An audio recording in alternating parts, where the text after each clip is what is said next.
ओम श्री गणेशाय नमः। श्री शिव महापुराणे पंचमाया उमा संहितायां अथ चतुर्विंशो अध्याय। हिंदी अनुवाद। व्यास जी ने कहा, पंचचूड़ा ने जो स्त्री धन को निंदित कहा है, हे मुनि, यदि आप मुझसे प्रसन्न है तो संक्षेप से उसे कहिए। सनत कुमार जी ने कहा, हे ब्राह्मण, मैं स्त्रियों के ठीक ठाक स्वभाव को कहता हूँ, तुम उसे सुनो, जिससे सुनने मात्र से वैराग्य हो जाता है।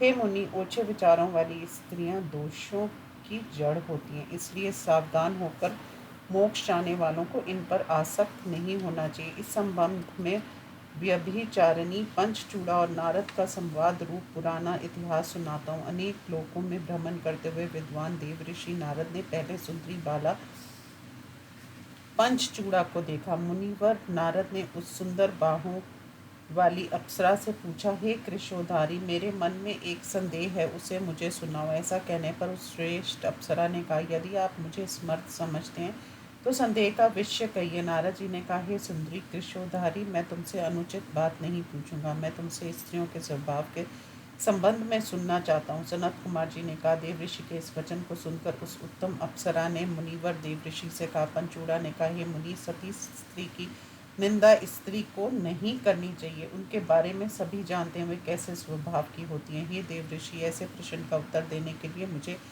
बाध्य मत करो। ऐसा कहकर वह उत्तम अप्सरा पंचूड़ा चुप हो गई। नारद जी उस उत्तम वाक्य को सुनकर लोगों के हित की इच्छा से फिर उससे कहने लगे। नारद जी ने कहा, झूठ बोलने में दोष है, सत्य कहने में तो कोई दोष नहीं है। हे कृशोधारी, तुम इसलिए सत्य वर्णन करो। सनत कुमार जी ने कहा, ऐसा कहने पर शीघ्र ही मन हास्य करने वाली वह शाश्वत स्त्री दोषों को कहने के लिए तत्पर हुई। पंचूड़ा ने कहा, हे नारद, कुलीन, पतिवती तथा रूपवती स्त्रियां मर्यादा में नहीं रहती, ये स्त्रियों में दोष है। स्त्रियों से अधिक पापी कोई नहीं है, स्त्रियां पापों की जड़ हैं, ऐसा तुम जानो। स्त्रियां परिचित धन वाले, प्रत्येक रूप वाले इच्छित पुरुषों तथा साधुओं के समीप जाकर भी प्रतीक्षा नहीं करती। हे प्रभु, हम स्त्रियों का यही अधर्म है, हम लज्जा छोड़कर पापी पुरुषों का भी सेवन किया करती हैं। जो पुरुष स्त्री को चाहता है उसके समीप जाता है, थोड़ी सेवा कर देता है, उसे ही स्त्रियां चाहने लगती हैं। पुरुषों के काम लोलुप न होने से, पति के भय से अमर्यादित स्त्रियां भी पति की मर्यादा में रहती हैं। ये किसी का तिरस्कार नहीं करती, ना ये किसी अवस्था विशेष वाले को ही चाहती हैं। ये तो स्वरूप अथवा कुरूप का भी सेवन कर लेती हैं। ना भय से, ना चिल्लाने से, ना धन से, ना ज्ञाति, ना कुल संबंध से स्त्रियां पति की मर्यादा में नहीं रहती।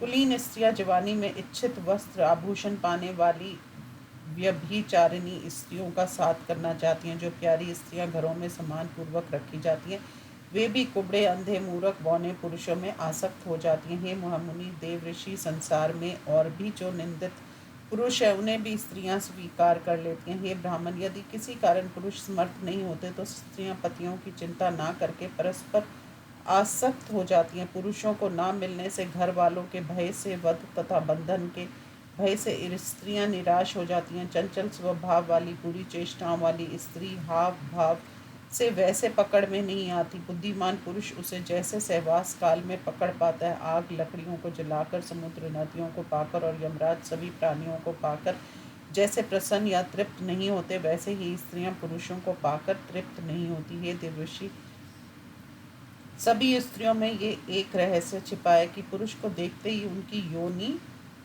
गीली हो जाती है। भली भांति नहाए तथा सुगंधित द्रव्यों को लगाए हुए पुरुष को देखकर स्त्रियों की योनि मशक की भांति चूने लगती है।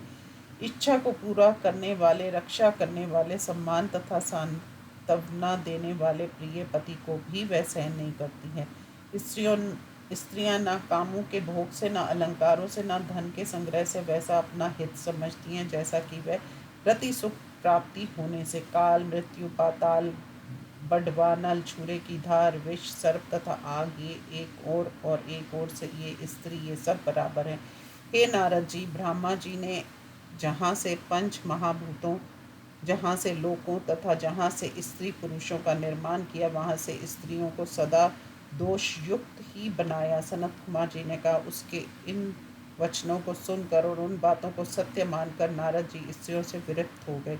हे व्यास जी, पंचचूड़ा द्वारा कहा गया स्त्री स्वभाव मैंने आदर से आपसे कहा, जो मेरे वैराग्य का कारण है, और आप क्या सुनना चाहते हैं। इस प्रकार श्री शिव महापुराण में स्त्री स्वभाव वर्णन नामक 24वां अध्याय समाप्त। ओम नमः शिवाय।